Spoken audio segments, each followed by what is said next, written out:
connection with the subway shooting. The 1980s was a battleground. Crime was at an all-time high.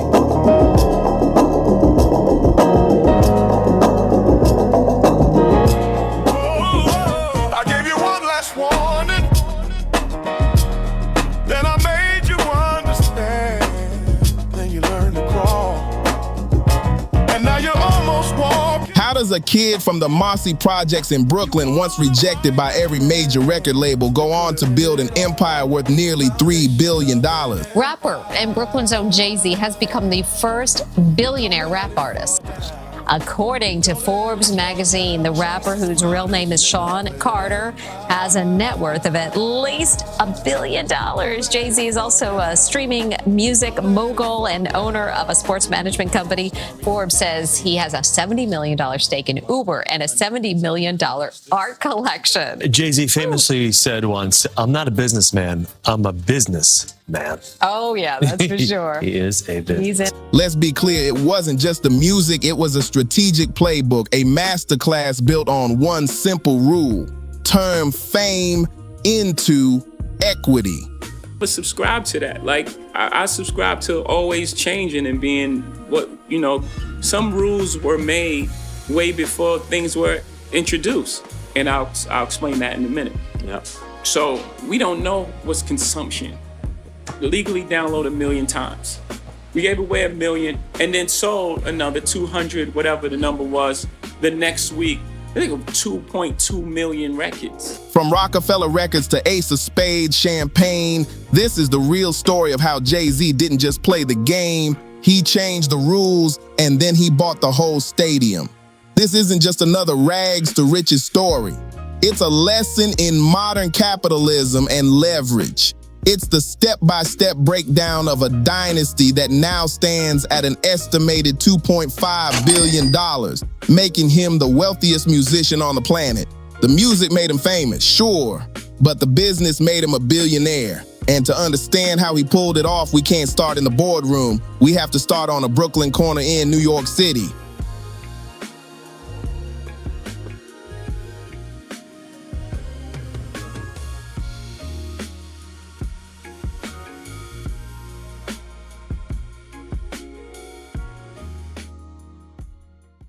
Long before Sean Carter was Jay-Z, his real education started on the gritty streets of the Marcy houses in Bed-Stuy, Brooklyn. Back in the 80s, this was a world of poverty and danger. But for a young man with a sharp mind and a survivor's instinct, it was also a business school.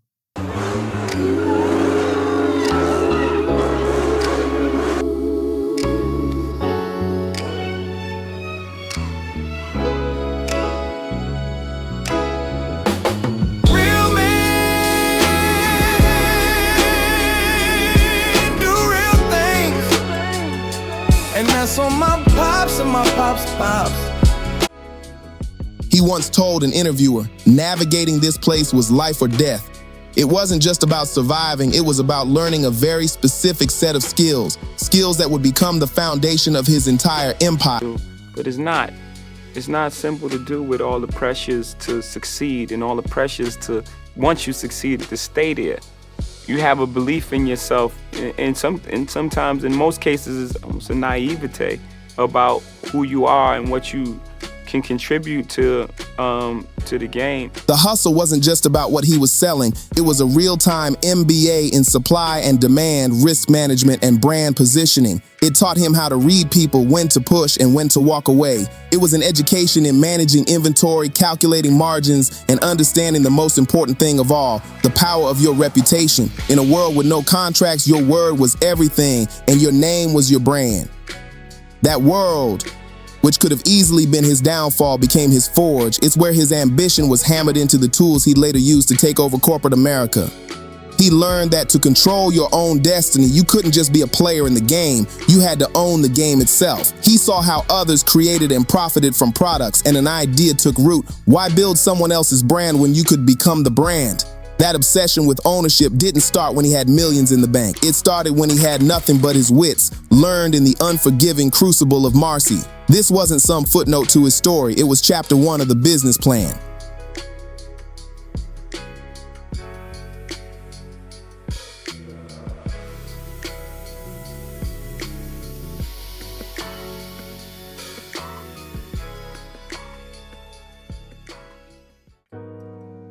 It really all started That's here. the beginning. Yeah, that's, 615 Lexington was the first house I lived in until I was 5 years old.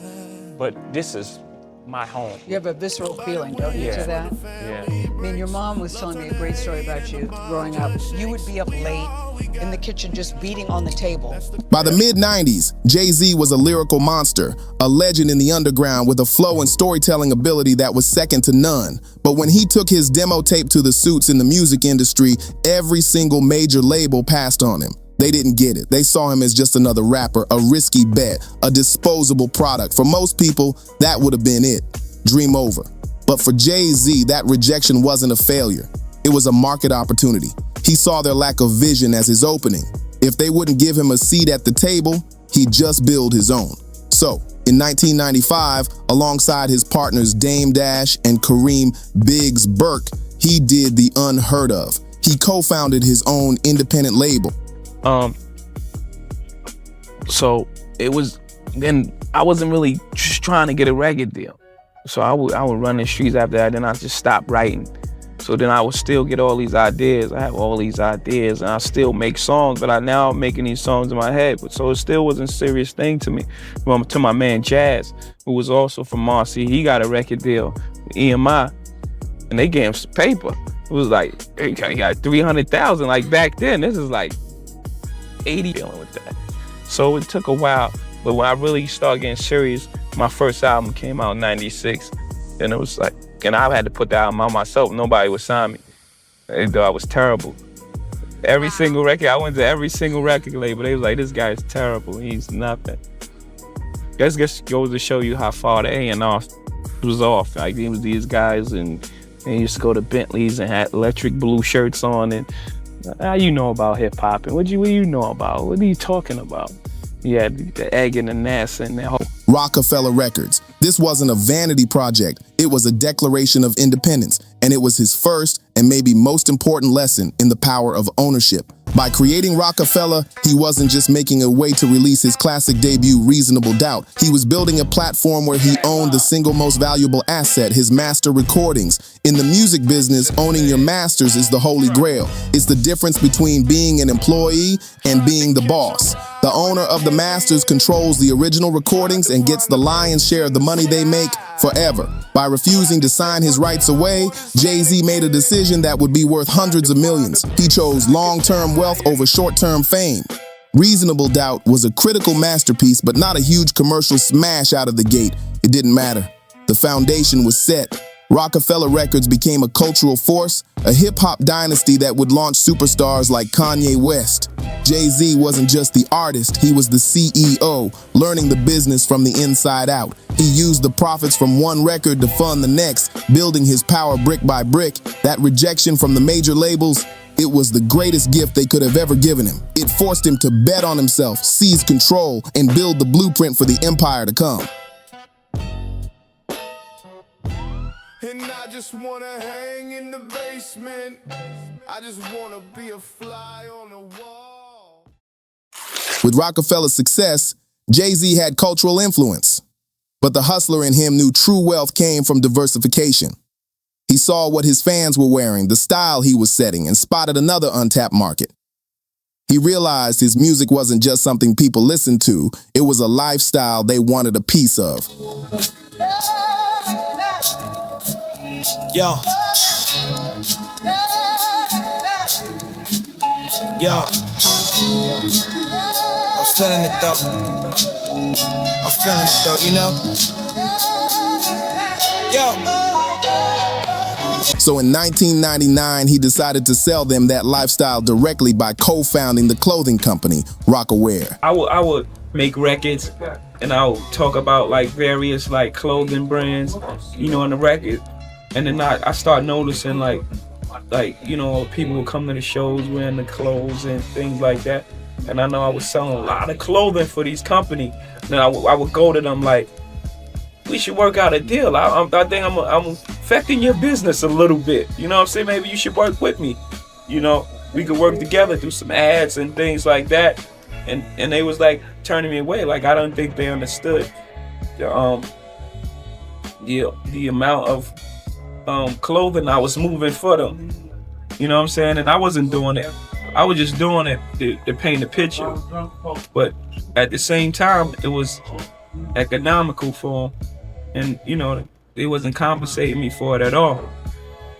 So I was like, maybe I could just start my own thing, start my own clothing line, make it the right fit, just baggy enough for everybody and the right style. And just, yeah, once that idea started, it was off, man. It was off and running. It was a brilliant move. He wasn't just providing the soundtrack to his fans' lives, now he was selling them the uniform. And this wasn't some lazy licensing deal where he just slapped his name on a t-shirt. It was his company. He and Dame Dash built it from the ground up, turning it into an urban apparel giant. The strategy was simple but powerful. He used his music and his image as the ultimate marketing tool. When he rocked a Rocawear jacket in a music video or shouted it out in a lyric, it wasn't a paid ad, it was an owner promoting his own asset. That created a level of authenticity other brands could only dream of. The results were insane.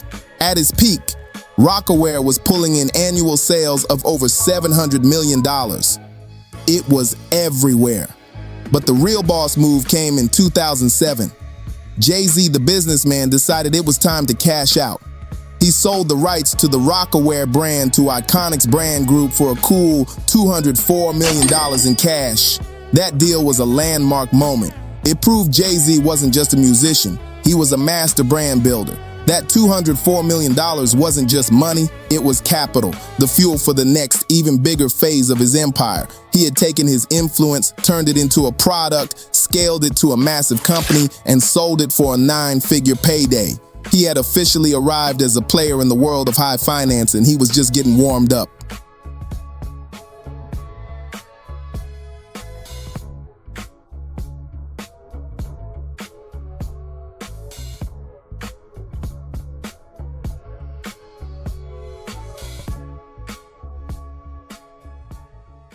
If Rockefeller was about ownership and Rocawear was about brand building, the next chapter was about the art of the pivot, turning a public diss into a billion-dollar business. Yeah. Watch them blink. Too late. Yeah. Broadway receipts fold like prayer scrolls. Cuffs on my wrist worth more than your goals. She danced for the drink, no grip, no soul. When the horns start crying, that's how I roll. I don't chase praise, I mold the mold. For years, Cristal champagne was the status symbol in hip-hop, and Jay-Z helped make it that way. But in 2006, that all changed. The managing director of the company that makes Cristal was asked what he thought of the rap community embracing his brand. His response was dismissive, and many, including Jay-Z, felt it was racist. This newspaper caught my eye as well. Jay-Z says, hey, if you don't want me, I don't want you. He's organizing a hip-hop boycott of Cristal champagne. It has become a very popular drink among the hip-hop set, often shown off at music parties or on MTV Cribs. The managing director of Cristal recently stirred controversy. He suggested that all these shout-outs for his product might actually be hurting the overall brand image. What can we do? He said. We can't forbid people from buying it. Jay-Z's response was swift and calculated. He didn't just get mad, he got strategic. He immediately called for a boycott of Cristal, and with his cultural influence, effectively wiped the brand off the map in hip-hop overnight. But a boycott was just the setup. The follow-through was pure entrepreneurial genius. Jay saw that by creating a void, he'd also created an opportunity.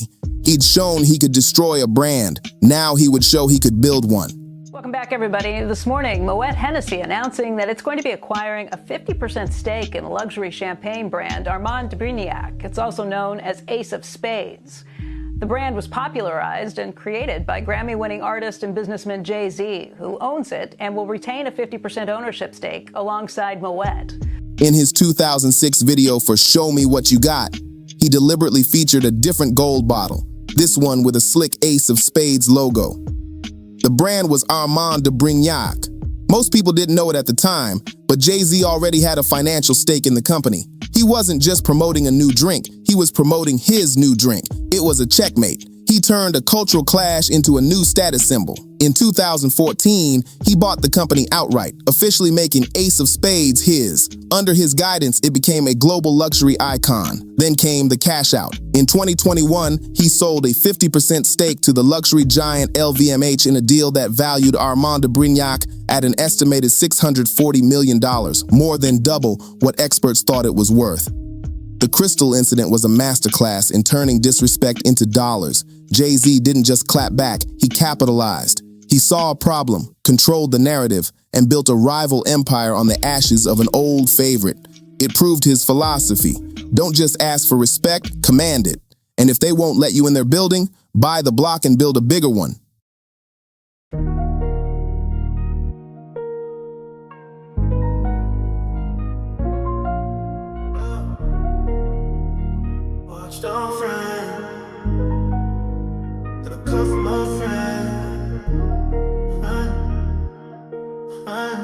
Yelling too much. Every far Broadway receipts fold like press scrolls. Cuffs on my wrist worth more than your gold. She danced for the drink, no grip, no soul. When the horns start crying, that's how I roll. As the music world shifted to streaming, Jay-Z saw the game changing again. He watched tech companies like Spotify and Apple build massive platforms, and he recognized the old pattern. Artists were becoming employees again, creating billions in value for companies they had no ownership in. So he applied his core principle once more. In 2015, he bought the tech company Aspiro and its streaming service Tidal for $56 million.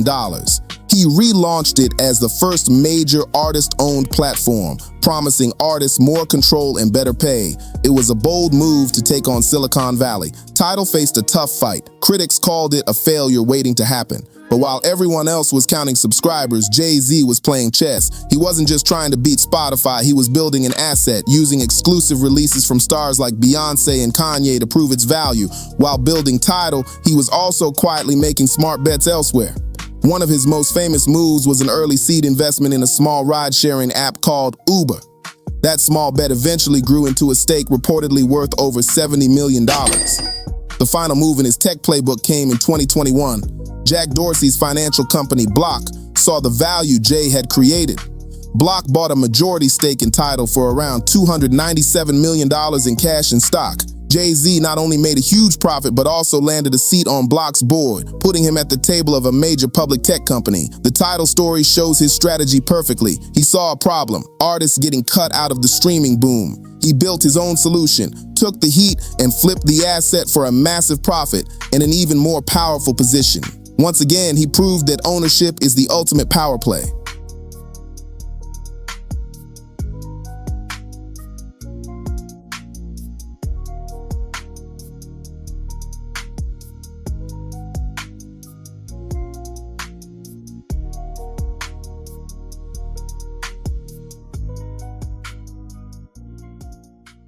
With his status as a business titan secure, Jay-Z's vision got bigger. He wasn't just building companies anymore, he was building an entire ecosystem. That ecosystem is Roc Nation.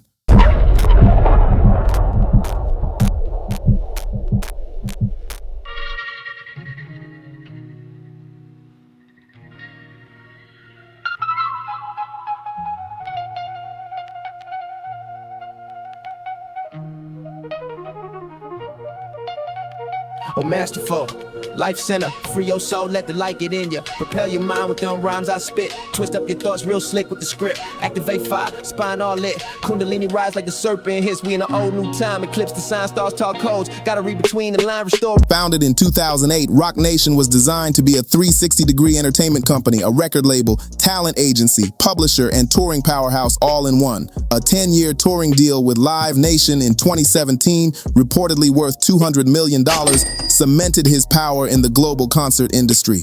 The launch of Roc Nation Sports in 2013 completely shook up the athletic world. Jay saw that athletes, like musicians, needed empowerment. He made a huge splash by signing MLB star Robinson Cano and landing him a massive $240 million contract.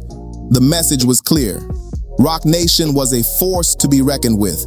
Today, it represents elite athletes across major sports, managing their contracts, brands, and careers. At the same time, his liquor ventures were printing money. After Ace of Spades, he partnered with Bacardi to launch Douce Cognac in 2012. He ran the same playbook, using his cultural stamp to make it a bestseller. This partnership led to another colossal payday. After a legal battle over the company's value, he sold his majority stake to Bacardi in a deal that valued the Douce brand at an estimated $3 billion. The transaction reportedly resulted in a personal payout of around $750 million for Jay-Z, and he still kept a significant piece of the company. Now, Jay-Z has become the investor he once needed. He co-founded Marcy Venture Partners, MVP, a venture capital firm that invests in consumer and tech startups with a focus on backing women and minority founders.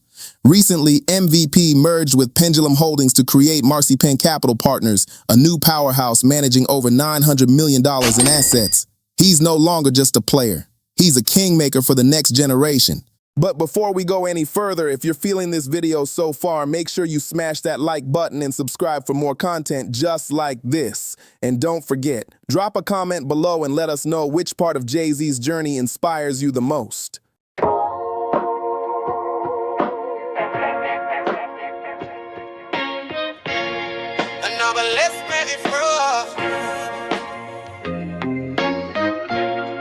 No more solution.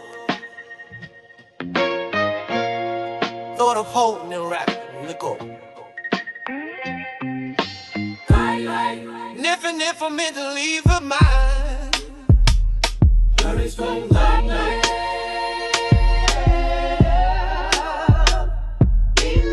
From the concrete corners of Marcy to the glass towers of Manhattan, Sean Carter's story is the ultimate playbook for modern wealth. His evolution from hustler to artist to businessman, and finally from a businessman to a businessman is a masterclass. Looking back, you can see the rules that governed every move. Rule number 1, ownership is everything. From his master recordings to the champagne brand, he always controlled the asset. Rule number 2, leverage your culture.